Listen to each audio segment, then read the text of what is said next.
¿Alguna vez te has preguntado cuándo y cómo surgió la idea de pagar para ir a un concierto? Hoy viajaremos en el tiempo hasta el Londres del siglo XVII para descubrir el origen de los conciertos públicos tal y como los conocemos. Abróchate el cinturón, porque esta historia cambiará tu forma de ver la música en vivo. Imagínate el Londres de 1672. Las calles empedradas, el bullicio de los carruajes y una sociedad donde la música de alta calidad era un privilegio casi exclusivo de la nobleza y la corte. Si no eras un aristócrata o no tenías conexiones en el palacio, tus opciones para escuchar a los mejores músicos eran, francamente, nulas. La música sonaba en las iglesias, en las tabernas o en los salones privados de los ricos. Pero, ¿pagar una entrada para sentarte y disfrutar de una velada musical? Esa idea era completamente revolucionaria. Hasta que llegó un hombre con una visión audaz. John Bannister no era un cualquiera. Era un compositor y violinista de renombre, que incluso había llegado a ser el líder de la orquesta personal del rey Carlos II, de Kingsbawel-Inns. Sin embargo, su carácter directo y, digamos, poco diplomático, le causó problemas en la corte y fue despedido. Pero como suele decirse, cuando una puerta se cierra, otra se abre. Y la que abrió Bannister cambiaría la historia de la música. El 30 de diciembre de 1672, John Bannister hizo algo sin precedentes. Publicó un anuncio en el periódico The London Gazette, invitando al público a un evento musical en su propia casa, cerca de Whitefriars. El anuncio decía algo así como: estos son para notificar que en la casa del señor John Bannister habrá música interpretada por excelentes maestros, comenzando precisamente a las 4 de la tarde, y cada tarde por el mismo precio. Y cualquiera que venga será bienvenido, y será entretenido con música de viola, teorba y clavecín, como nunca antes se había escuchado en público. La clave aquí estaba en el precio, un chelín por persona. Por primera vez en la historia, cualquier ciudadano que pudiera permitirse pagar un chelín, sin importar su clase social, podía acceder a un concierto de música de altísimo nivel. La casa de Bannister se convirtió así en la primera sala de conciertos pública y de pago del mundo. Era un concepto tan novedoso que al principio debió parecer extraño. ¿Pagar para entrar en la casa de un músico a escuchar música? El lugar exacto era una habitación grande, rodeada de asientos y pequeñas mesas para que los asistentes pudieran pedir bebidas, probablemente vino o cerveza. No era un teatro majestuoso, sino un espacio íntimo y acogedor. Imagina la escena: el crepitar de la chimenea, la luz de las velas y un pequeño grupo de personas reunidas, expectantes, mientras John Bannister y sus excelentes maestros se preparaban para tocar. El propio Bannister, por supuesto, era la estrella principal, deslumbrando con su virtuosismo al violín. Un comerciante de la época escribió en su diario que jamás había sentido tanta cercanía con la música. Estaba acostumbrado a escuchar músicos en bodas o funerales, pero nunca en un espacio donde el único propósito era escuchar y dejarse llevar por el sonido. Otro asistente describía la atmósfera como un pequeño paraíso escondido del ruido de Londres. Había un aire de descubrimiento, de estar siendo parte de algo inédito. ¿Y qué hay de la tecnología de audio? Bueno, aquí es donde nos reímos un poco. El equipo de audio era, sencillamente, la acústica natural de la habitación. No había micrófonos, ni amplificadores, ni mesas de mezclas. Todo dependía de la habilidad de los músicos para proyectar el sonido de sus instrumentos y de la arquitectura de la sala. La música de cámara, como la que se interpretaba, estaba diseñada precisamente para sonar bien en espacios pequeños. La intimidad era parte del encanto. El sonido puro y sin adulterar de los instrumentos llenaba el espacio, creando una conexión directa y visceral entre los músicos y el público. Los conciertos se celebraban diariamente, comenzando puntualmente a las 4 de la tarde. Esto era estratégico, ya que permitía a la gente de negocios asistir después de su jornada laboral, pero terminaba antes de que anocheciera por completo, algo importante en una ciudad con calles poco iluminadas y peligrosas. La duración no estaba rígidamente fijada como hoy, pero probablemente duraban un par de horas, con pausas para socializar y beber algo. Era tanto un evento musical como social. Se decía que había comerciantes que cerraban sus tiendas un poco antes solo para llegar a tiempo a la casa de Bannister. Una anécdota cuenta que un abogado, todavía con su toga, se presentó corriendo a uno de los conciertos y olvidó quitarse el sombrero hasta bien entrada la segunda pieza, lo que provocó risas discretas entre los asistentes. Era un espacio donde lo solemne y lo cotidiano se mezclaban sin reglas estrictas. El precio de un chelín era relativamente asequible. No era una suma insignificante, pero estaba al alcance de la emergente clase media: comerciantes, abogados, artesanos, gente que tenía algo de dinero disponible y un creciente interés por la cultura. Bannister no tenía patrocinadores, él mismo era el empresario. Asumió todo el riesgo financiero, confiando en que la calidad de su música atraería a suficiente público para que el negocio fuera rentable. Y acertó. Aunque no tenemos críticas formales como las de hoy en día, sí tenemos los diarios de la época. Personajes como Samuel Pepys o John Evelyn, que documentaban minuciosamente la vida londinense, mencionaron estos eventos. En general, las opiniones eran muy positivas. La gente estaba maravillada de poder escuchar a músicos tan talentosos fuera del entorno exclusivo de la corte. Era una novedad emocionante. Se comentaba la destreza de Bannister al violín y la calidad del conjunto. Era una experiencia cultural completamente nueva para muchos. Pepys, famoso por su curiosidad insaciable, llegó a escribir que estos conciertos eran una delicia inesperada que acerca la música al ciudadano común. John Evelyn, más reservado, señalaba que veía en estos encuentros un germen de desorden social, porque mezclaba a personas de diferentes rangos en un mismo salón. Esa tensión, entre la apertura cultural y el temor al cambio, ya estaba presente desde el inicio. Claro que también habría anécdotas curiosas. Imaginen a alguien entrando por primera vez, sin saber muy bien cómo comportarse. ¿Se podía hablar? ¿Aplaudir entre movimientos? Estas normas de etiqueta de concierto que hoy damos por sentadas se estaban forjando en esa misma habitación. Seguramente hubo momentos incómodos, toses inoportunas o gente que bebía más de la cuenta y se volvía un poco ruidosa. Eran los primeros pasos de una nueva forma de entretenimiento. Un panfleto satírico de la época bromeaba con que, en la casa de Bannister no se sabe si se debe mirar al violinista o al vaso de vino, señal de que estos eventos eran tan sociales como musicales.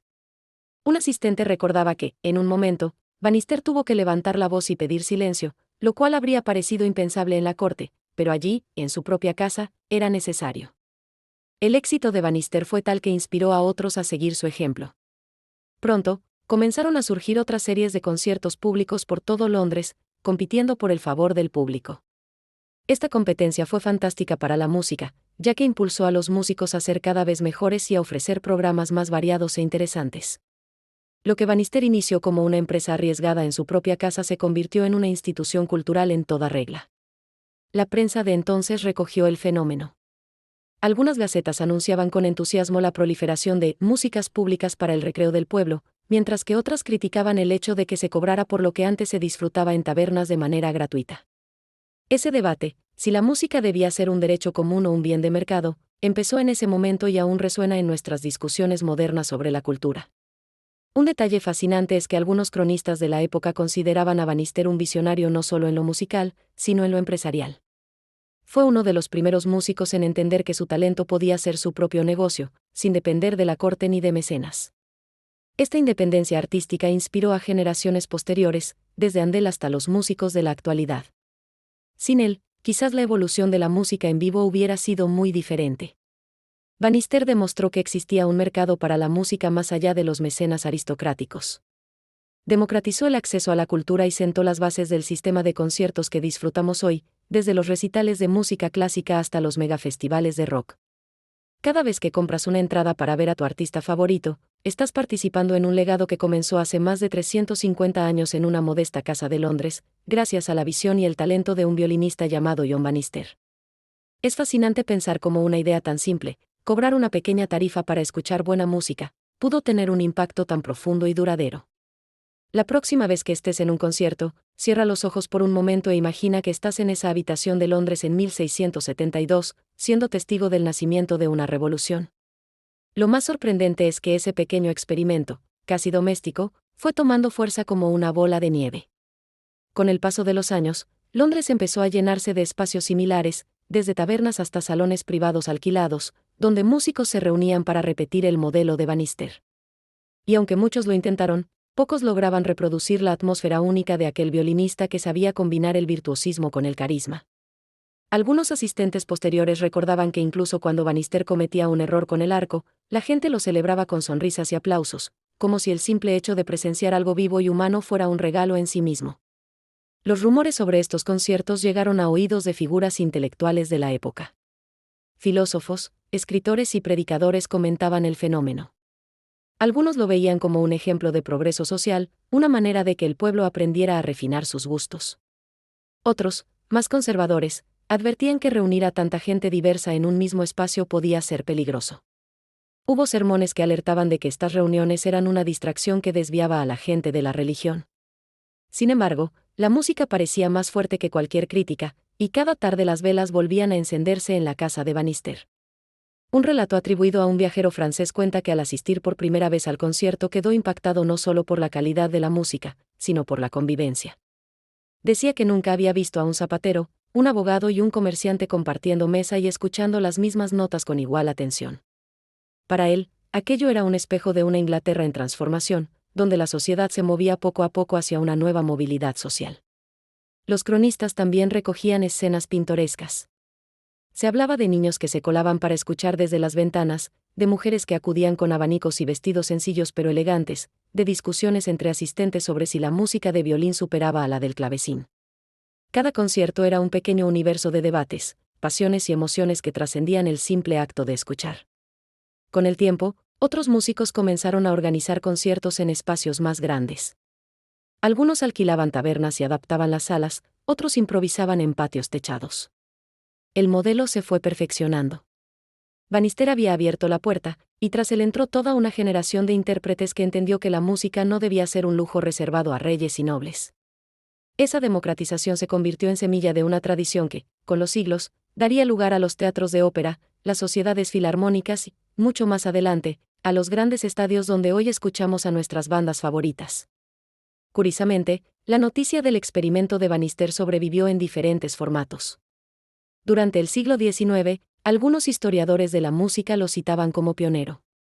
En el siglo XX, programas de radio de la BBC recrearon cómo habría sonado aquel salón con música de cámara, con narradores que invitaban al oyente a cerrar los ojos e imaginar las velas y las copas de vino. En televisión, documentales dedicados a la historia de los conciertos lo presentaban como el primer empresario musical moderno, un hombre que arriesgó su reputación y sus ingresos en favor de una idea que parecía imposible. Un crítico de mediados del siglo XX escribió que John Bannister era el primer rockstar en miniatura, no por los excesos, sino porque rompió con el sistema establecido y construyó un puente directo con su público. Esa comparación puede parecer exagerada, pero sirve para entender cómo su figura fue reinterpretada a lo largo del tiempo, siempre como símbolo de innovación y rebeldía. Los testimonios ficticios reconstruidos de asistentes de la época suelen coincidir en la sensación de estar viviendo un momento irrepetible. Uno de ellos decía: «Nunca pensé que un chelín pudiera comprarme la eternidad». Cuando Bannister tocaba, todo se detenía, y hasta la llama de la vela parecía quedarse quieta. Otro aseguraba que después de escuchar aquella música por primera vez, la rutina diaria le parecía menos áspera, como si llevara consigo una melodía secreta. Esa capacidad de transformar lo cotidiano fue lo que convirtió a los conciertos en una necesidad cultural. Ya no era solo entretenimiento, era alimento espiritual. En una ciudad marcada por tensiones políticas, guerras en el continente y epidemias, la música ofrecía un respiro, un oasis compartido. Algunos médicos incluso llegaron a recomendar asistir a estos eventos como una forma de aliviar la melancolía, lo que hoy llamaríamos depresión. La crítica escrita, aunque rudimentaria, también fue evolucionando. Gacetas literarias comenzaron a incluir comentarios sobre las veladas de Bannister y otros músicos. Un artículo de 1673 afirmaba que el señor Bannister ha demostrado que el arte no florece únicamente en los palacios, sino que puede nacer en las calles, si hay oídos dispuestos a escucharlo. Otros, más escépticos, sostenían que se trataba de una moda pasajera, destinada a morir tan pronto como la corte lo prohibiera o la gente perdiera el interés. Pero la historia se encargó de demostrar que no era una moda, sino una revolución silenciosa. Avanzando en el tiempo, cuando la figura de Bannister fue recuperada por los estudiosos, se lo presentó como una especie de héroe accidental. No era un gran reformador político ni un filósofo, pero con su iniciativa logró algo igual de importante: abrir el acceso a la belleza. El musicólogo Charles Burney lo mencionó en el siglo XVIII como ejemplo de cómo la música podía escapar del control de la élite. Y en el siglo XX, Leonard Bernstein, en una de sus célebres conferencias televisadas, se refirió a él como un hombre que entendió antes que nadie que la música existe para el público, no solo para los poderosos. Incluso en el periodismo moderno encontramos ecos de su historia. Algunos artículos culturales hablan de Bannister al analizar la industria musical contemporánea. Señalan que, en un mundo donde pagamos entradas de cientos de dólares para ver a un artista, resulta curioso recordar que todo empezó con un chelín en una casa modesta de Londres. Programas de radio especializados han dramatizado su vida, y no faltan podcasts que lo mencionan como el padre invisible de los conciertos modernos. Si lo pensamos bien, cada vez que se organiza un festival, cada vez que miles de personas se reúnen para compartir la experiencia de la música en vivo, la sombra de Bannister está presente. Su legado no se mide en monumentos ni en biografías extensas, sino en un acto cotidiano: comprar una entrada para escuchar. Ese gesto, que hoy nos parece normal, fue en su momento una chispa de innovación. Y quizás lo más hermoso es que, según algunos relatos, Bannister no perdió nunca el gusto por tocar para los demás. Se dice que incluso después de que otros copiaran su modelo, él seguía organizando veladas en su casa, a veces cobrando, a veces invitando gratuitamente a conocidos y vecinos. Porque para él, la música era negocio, sí, pero sobre todo era un lenguaje de conexión humana. En retrospectiva, podemos ver cómo su idea se entrelaza con la historia social de Europa. El concierto público abrió camino a la Ilustración, al acceso más amplio a la cultura, al surgimiento de sociedades filarmónicas y a la consolidación de la música como bien colectivo. Y siglos más tarde, en la era de la televisión y la radio, su huella seguía viva. Cuando una transmisión en directo reúne a millones para escuchar a un artista, está repitiendo, en una escala inimaginable, aquel pequeño milagro de 1672. La próxima vez que entres a un auditorio, o incluso cuando pongas un concierto en streaming desde tu casa, piensa en ese violinista londinense. No era un rey, no era un aristócrata, no era un magnate. Era un músico con un sueño, una casa y un anuncio en el periódico. Y con eso, cambió para siempre la relación entre la música y la gente. Muchas gracias por acompañarme en este viaje musical a través del tiempo. Si te ha gustado, no olvides darle a me gusta, suscribirte al canal y activar la campanita para no perderte nuestras próximas historias. Nos vemos en el siguiente video.